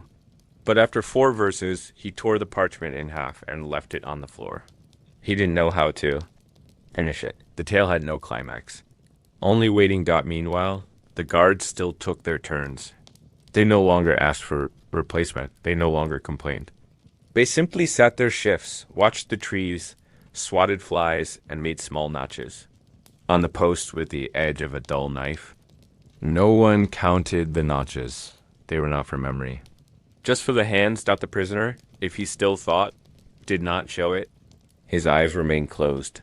His lips moved only for water. His hands, once clenched, now rested open at his sides. The trough had become his world, a narrow world, a quiet one, wrapped in wood, in sun, in buzzing wings and sticky sweetness. And the people outside that trough, outside that grove, carried on. They baked their bread, they swept their porches. They stared longer at the floor when alone. Their sleep came slower. Their prayers came softer. Their laughter, when it came in short bursts and was quickly muffled by guilt. In this way, the public reacted. Not with outrage, not with tears, but with forgetting, with denial, with the hush that falls when something is too strange to speak of plainly. The punishment had worked, perhaps, but not as intended. It had not made an example. It had only made a silence, and the silence, like the insects, would remain. Waiting. The record keepers, scribes, in those days were not men of action. They were not priests or judges or kings. They did not hand down orders or raise voices in squares. They simply sat, mostly by candlelight, mostly in small, cold rooms, and turned days into words. Their duty was not to understand. It was to remember, and, like rain against stone, their records slowly became history. It was in one such room, a narrow chamber in the north-facing corner of a hilltop priory, that Brother Leontis took up his pen to record the events of the week. He had been a scribe for 27 years. His joints ached. His back bent slightly, not from pain, but from habit. He wore the same threadbare robe each day, mended at the elbow, stained faintly with wax at the hem. Before him, on the table, sat a book, a large one. Leather-bound, cracked slightly at the spine, its parchment pages softened with age. It was the chronicle of law and punishment in the region, not written for drama or curiosity, but for accuracy. Births, deaths, edicts, sentences, nothing more, nothing less. He dipped his quill, slowly, in the small pot of ink to his right. The nib tapped gently against the rim, a sound he had made thousands of times before, though never noticed. Then he began to write. On the 3rd day of the harvest moon, the man known as, having been found guilty of treason and impiety, was placed under sentence of the hollowed boat. He paused here. He had not used the word scaphism. It was not often used in writing. It was a word whispered, more a shape than a name. The hollowed boat was softer. Easier to forget. His handwriting was slow, but clear, upright, with gentle curves at the bottom of his G's and F's. His ink bled slightly into the page, a sign of damp weather, though he did not mind. A faint scent of beeswax hung in the air from the nearby candle. Execution carried out by order of the elder court, under the witness of 7 named men and 2 guards of the march. There were no names listed. He had them, of course, on a smaller scrap of parchment pinned above the hearth. But he would not write them here, not in the chronicle. That was not necessary. Elsewhere, in the monastery's main scriptorium, another scribe recorded the same event in a smaller book meant for internal accounting. He simply noted one condemned sentence of prolongation. Method: exposure and application of binding. A thin line followed. No commentary. No thoughts. A note like any other. The scribes did not write how long the man lived. Not exactly. Some estimated 7 days. Others said 9. One monk whispered 12, though this was never verified. What mattered was that it had happened, that it had been seen, that it had been written down. Another note, found months later in the bishop's personal book, contained just 6 words. He breathed still, and they watched. It was underlined once, then never mentioned again. The records did not dwell on weather or emotion. And yet, here and there, soft hints bled through the formality. A phrase like "the villagers did not cheer," or "the platform remained for days," untouched. One curious entry, written in unusually slanted script, remarked, "The flies stayed longest." A strange detail noted only once by a scribe whose name is now lost, back in the village. A clerk, younger, less seasoned, with ink on his sleeves and an eagerness to please, kept a separate log for the local archives. His tone was more clinical. Condemned individual M. Male, 30 to 40 years, sentenced to scaphism. Commencement recorded at dawn. Subject displayed signs of hydration on day 3. Decline noted by day 5. Consciousness intermittent. Final response observed on day 8. Afternoon overcast. There was a drawing beside the text. Not of the prisoner, just of the trough. Plain wood, crossbound, 2 nesting handles, a spoon. The detail was careful, even gentle. The drawing was unsigned dot in a leather folder stored behind a locked cabinet. Someone kept a record of expenses. Rope, milk, honey, cloth, a ladle. 2 repairs to the platform's legs due to wood swelling and rain. One note read, a second jar of honey was required after 3rd day. Beneath it, written in fainter ink, was the sentence, no further use intended, do not replenish. All of these things were written not to shock, not to question, but because history, in those years, was a matter of lines and ledgers. The things that happened, and the things done because of them, were recorded with the same tone as births or marriages or the arrival of a new mule to the monastery stable. Still, between those careful lines, a kind of quiet discomfort began to seep, not in protest, not in alarm, but in tone. The records grew thinner, less detailed. Some entries skipped the name. Some didn't name the method at all. Simply, punishment concluded. Brother Leontis, now on his 4th day of chronicling the event, paused at his table. The ink had dried at the tip of his quill. Outside, the wind was shifting. He glanced toward the window, a narrow slit in the stone wall, just wide enough to let in morning light. A crow passed across it, silently. He wrote one final line before closing the book for the day. The sentence was endured. That was all dot, and it was enough dot, because in the centuries that followed, that line would remain, faint, fragile, preserved in dust and linen and ink. It would be found again, long after the names had faded, long after the platform had rotted and the bees had found sweeter places to fly. Scholars would read it and wonder, what did it mean? What was the sentence? What was endured? And they would guess. They would guess and write their own lines. And so it would continue dot line after line. Dust after dust. Because that is how history is remembered. Not through screams or flames or banners dot, but through men like Leontis.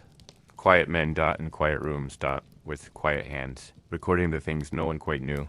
How to say, doubts begin to grow it did. Not begin with a protest. Not with voices raised or letters penned in urgency. It began with silence, not the old silence of grim acceptance, but a different kind. A pause between thoughts.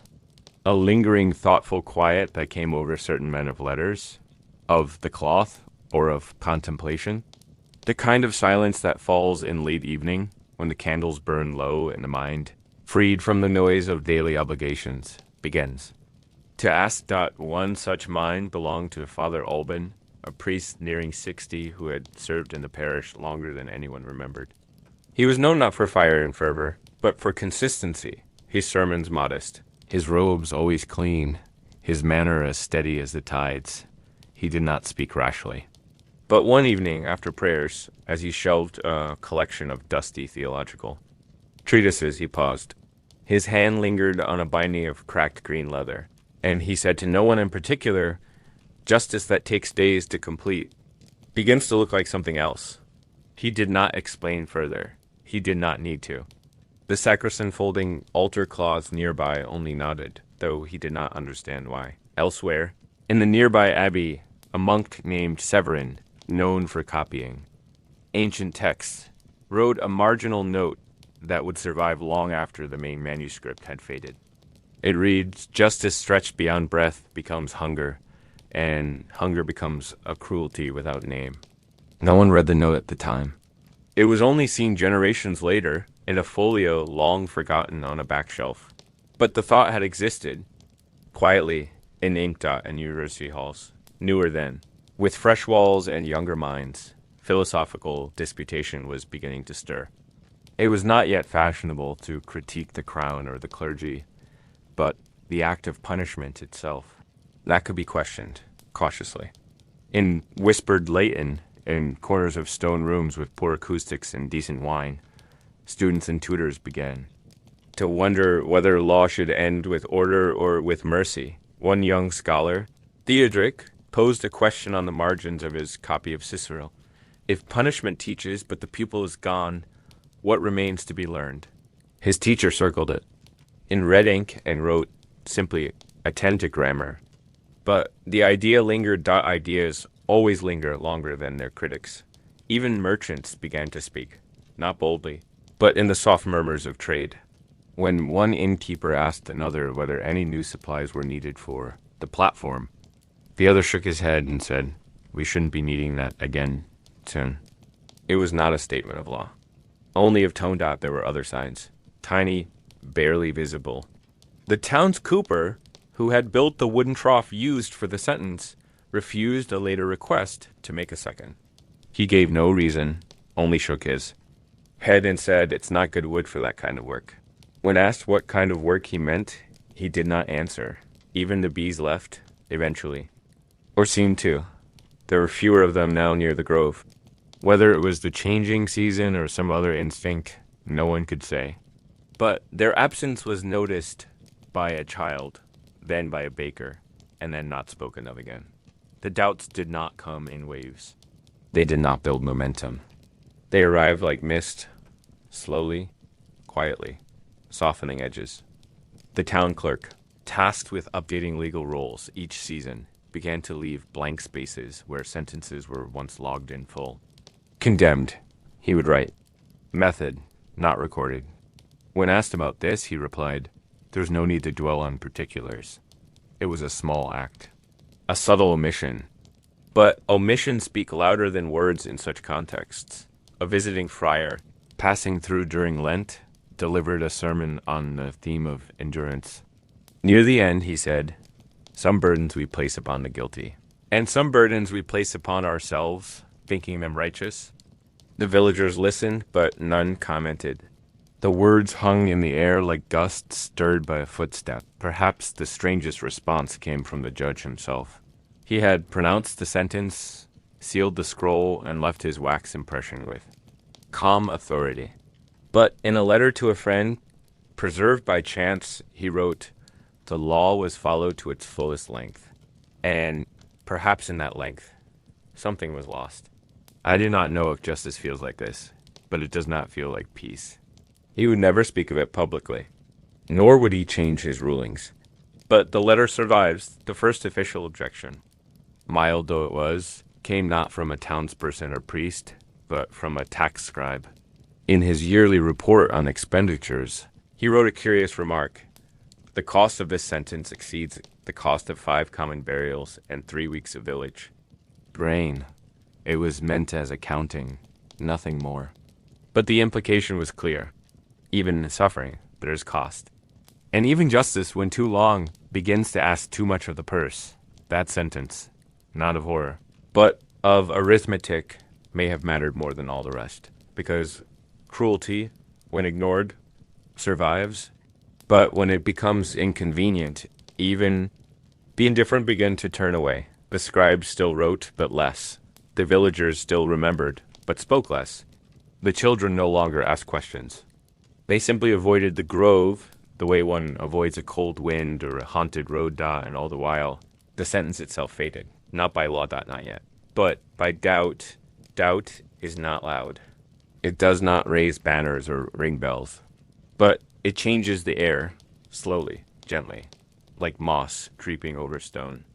Like the closing of shutters in late autumn, not because winter has arrived, but because it soon will. And so, doubts began to grow, in the priest's pause, in the scribe's omission, in the merchant's silence, in the way people no longer looked toward the grove at all, not because they had forgotten, but because remembering had begun to feel wrong. Quiet horror time does not forget. Not really.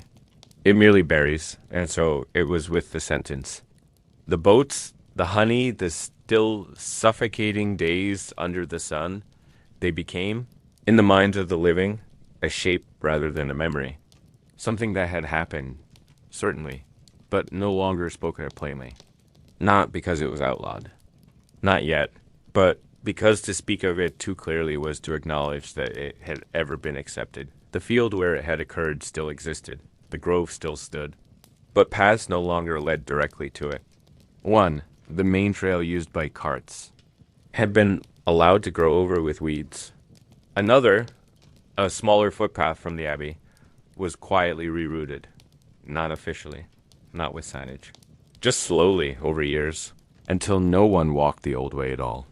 A boy once asked his mother why the trees leaned in that direction. She replied, because the wind changed long ago. And that was that. Quiet horror is unlike any other. It does not arrive with screams. It arrives, instead, with the absence of them. With a silence that is too deep, a pause that lingers too long. A glance between two elders when a child innocently mentions honey in the marketplace. When stories of law and justice arose, the scaphism case was not referenced directly. Instead, villagers might say, there was that time, and let the sentence hang unfinished. A nod would follow, a long breath. Then someone would change the subject, usually to something safer, like the grain tax, or the weather near the coast at night, in households where candles burned late in shutters. Creaked in their frames, some spoke of it, not as an event, but as a feeling. The carpenter, now older, who once mended the wooden frame used in the sentence, told his daughter, I don't make that kind of thing anymore. She asked what kind. He only said, you wouldn't like it. At the monastery, one of the younger monks stumbled across a passage in the record books. An entry now brittle with age, the ink faded to a brownish hue. He read the line aloud. The sentence was endured. Then, gently, he asked the elder monk beside him what it meant. The elder stared at the page for a long time. Then he closed the book. You needn't copy that one. He said, when asked why, he replied, it's not our task to remember everything. There was no cruelty in his voice, only weariness, some years later, in the same monastery. A different monk, one who had once been a soldier before taking his vows, said during evening meditation, I've seen many things, but that. That was the one that felt the longest. He did not clarify what that was. He didn't have to. The room went still. Then the bells rang for supper, and the moment dissolved. The horror lingered, not in public acts, but in private memory. In old dreams. In the way a farmer would sometimes stop mid-task and glance toward the edge of the woods, as if expecting to see something there. Not a person. Not even a shape, but the idea of something having once been. And there was something else. The birds had never quite returned to that part of the grove. Or if they had, they did not sing. The area remained strangely still. Some said it was the soil. Others claimed it was a coincidence. Still others refused to speak of it at all. In the inn, on especially quiet nights, travelers might ask if anything unusual had ever happened in the village. The innkeeper, if he was tired enough, might say, not anymore. That was as much as anyone said. A man who had witnessed the punishment, now old, with hands that shook slightly when he poured his tea, told his grandson that once, long ago, a man had been punished not with a blade or a fire, but with time. He waited, the old man said, staring at nothing. That was the sentence. Just waiting. The child didn't understand, but he nodded as children do. Somewhere far off, a philosopher who had never been to the village and knew the story only by second-hand references in monastic texts, wrote an essay on punishment by prolongation. In it, he theorized that such methods were, by their nature, designed not to correct, but to echo. That they became, in the mind of a people, not a tool of justice, but a mirror, a reflection of something darker, something uncertain. The essay was never widely read, but it exists. So too does the story, that it lives in forgotten corners. In lines of text no one reads aloud. In wooden beams salvaged from structures no one remembers building. Years past. People changed. The crown changed. The fields were repurposed. A small barn was eventually built not far from the grove. And the farmer who raised it said he always felt a kind of coldness in the earth beneath, though he kept the animals fed, and the doors shut tight. No ghosts were ever reported. No supernatural claims, just an absence of warmth. Of bird song, of conversation. And that too. Is horror. Not what is seen, but what is not spoken of, what is not remembered, but still affects the way a man hesitates before turning down a particular path. One evening, in the house of a midwife, a conversation drifted into dangerous territory. A visitor mentioned a rumor from the coast, a punishment carried out with too much patience, as they put it. The midwife stirred her tea and said, softly, "We used to do something like that here." The room grew still. Then someone asked, "Do we still?" She looked down at her hands. "No," she whispered, "not anymore." And that was the last word on the matter. The old tools, if any remained, were not displayed. The original boats had rotted or been burned or possibly buried somewhere no one cared to mark. A single nail, curved and rusted, was once found near the stream, but no one knew what it had belonged to. Or perhaps they did and simply didn't say. Because horror, when allowed to pass through generations, becomes a fog, not heavy, not choking, but ever present like the scent of old wood, or the coolness in a room no one uses. And when it is quiet enough, when the wind is still and the sky low, sometimes someone will say, "We won't do that again, will we?" And the only answer will be a slow shake of the head, not from fear, not from guilt, but from something quieter than both. Memory. Abandoning it did not come with bells, or horns, or the voices of reformers crying from pulpits. There were no crowds gathered at the square, no proclamations nailed to doors.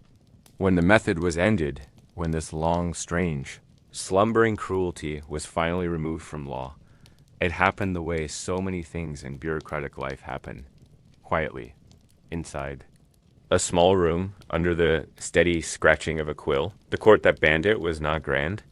It was a secondary chamber, used mostly for clerical sessions and procedural clarifications. A long table stood at the center, worn smooth by decades of elbows and ledgers.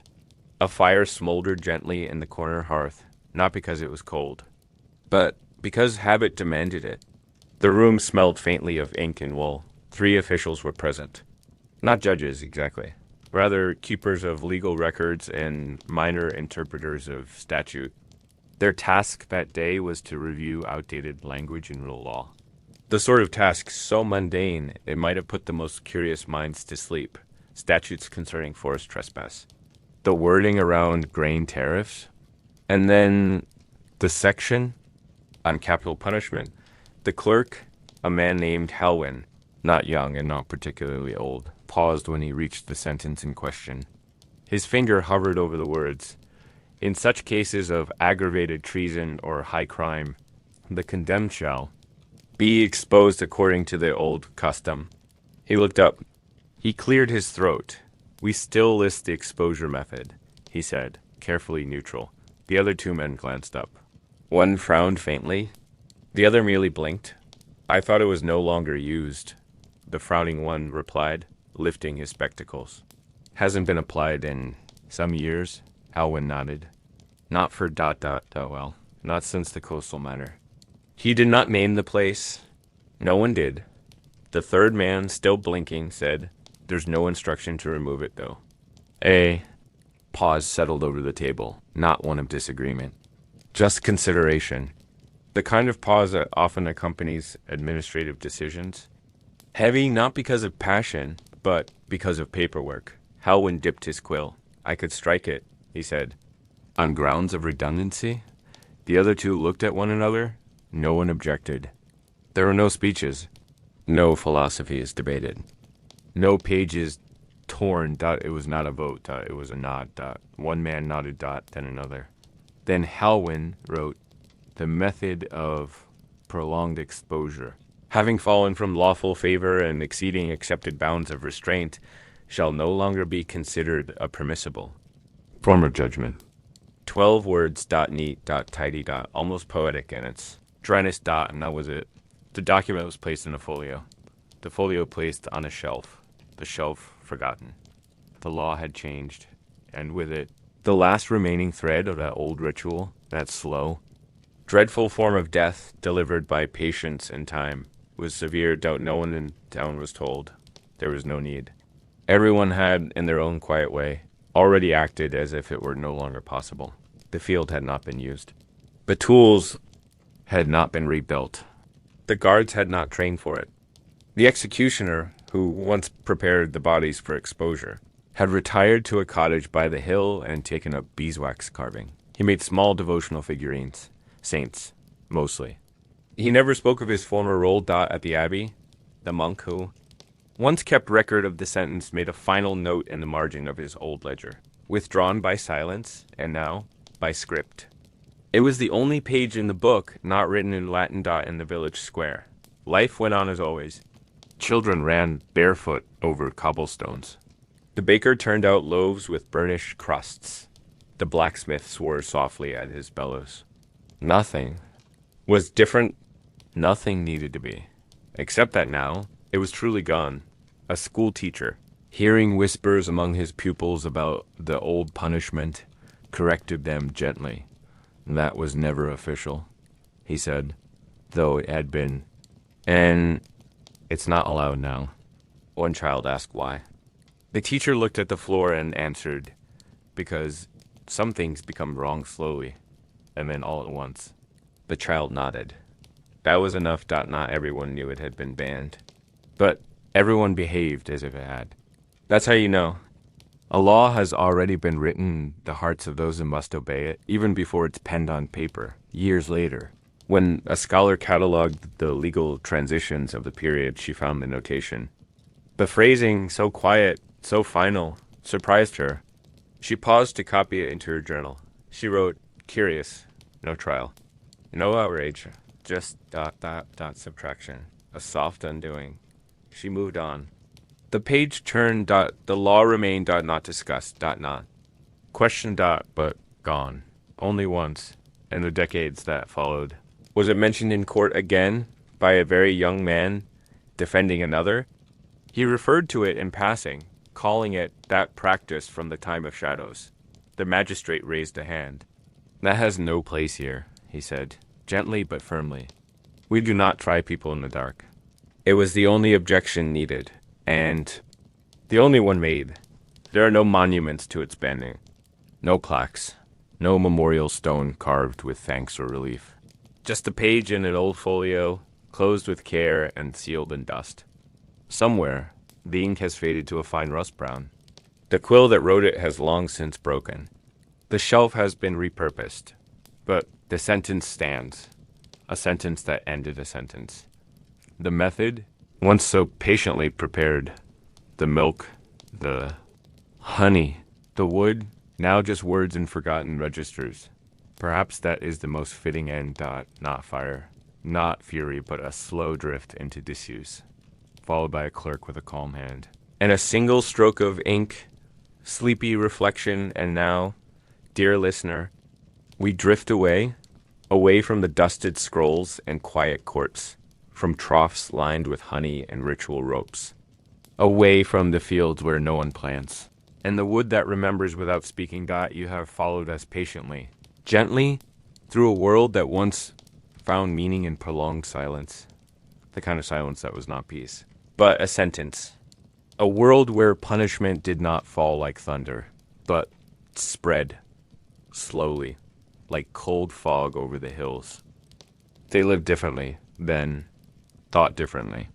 They believed, or perhaps they hoped, that time could be justice, that waiting could be punishment, that exposure, not just of the body, but of the soul to the elements, the insects, the watching eyes, might purify what they could not forgive. We do not live like that now, not in the same way. But if we close our eyes and breathe slowly, we might still feel the echo of that thinking, buried somewhere in the deep corners of histories. Sleep, you might remember the stories we've told, but not sharply, not with vivid edges or uncomfortable images, just outlines now, blurred shapes of people long gone. A court where no one raised their voice, a sentence that passed not with shouting, but with the quiet seal of wax. A man who lit a lantern and walked to the woods, not out of malice, but out of duty. We told it all softly. Because the truth, even when horrifying, can be held gently, like an old stone in the hand. Worn, weathered, strangely warm. Some will wonder why such things were ever done. But if you've come this far, you know there is no simple answer. They did not wake each morning saying, "Let us be cruel." They woke and fed chickens, drew water, tended fires, and when justice was needed, they looked to what they had been given. Tradition, ritual, endurance. It was not kindness. But it was structured. It is strange, isn't it? To think that such a quiet method, one without blade or flame, could have inspired such dread. But that is the power of waiting, of watching, of time stretched thin like thread. And now it is gone, not with a bang, but with the calm turn of a legal page, a forgotten folio in a forgotten archive whose spine has not been opened in generations. A ruling passed not with ceremony, but with tired consensus. No more, they said. Not angrily, just finally. And now we live beyond. It. There are still judgments, still laws, still punishments. But not like that. Not with milk and honey. Not with boats and binding, and the long. Still exposure to nature's quietest forces. That part of us, that patient cruelty, has been laid to rest. Not by fire or rebellion, but by time which once stretched the sentence, now closes it. You might ask, what did we learn? What remains? Perhaps nothing more than this, that people once believed justice could be slow and still and final. And then, quietly, they stopped believing. The method faded into myth. The myth became a whisper. And the whisper became sleep. And so we return now to the present. Slowly. No rush. The past can stay where it is. Hushed, distant, wrapped in mist. Let it rest. Let it dissolve into your dreams. Like fog into morning. You are here now. Where punishments are shorter. Where justice is debated. Where silence is not a sentence. Here. In the soft folds of the present, you are safe. You lie not in wood or honey, but in warm covers, beneath the ceiling. Within walls, your breath rises and falls in rhythm, like a tide that knows its return. Strange. What people once did and called it justice. Stranger still. How quietly it ended. But you needn't hold it. Not anymore. Let it go now. Like an old tale told by firelight. Gentle, odd, and finished. It is enough to know that it happened. And more than enough to know that it is gone. So close your eyes. If you haven't already, let the echoes pass through you. Like wind through tall grass. Let your breath slow. Let the world quiet. You have reached the end. The story is finished. And you are almost asleep. Sleep well. You live in quieter days.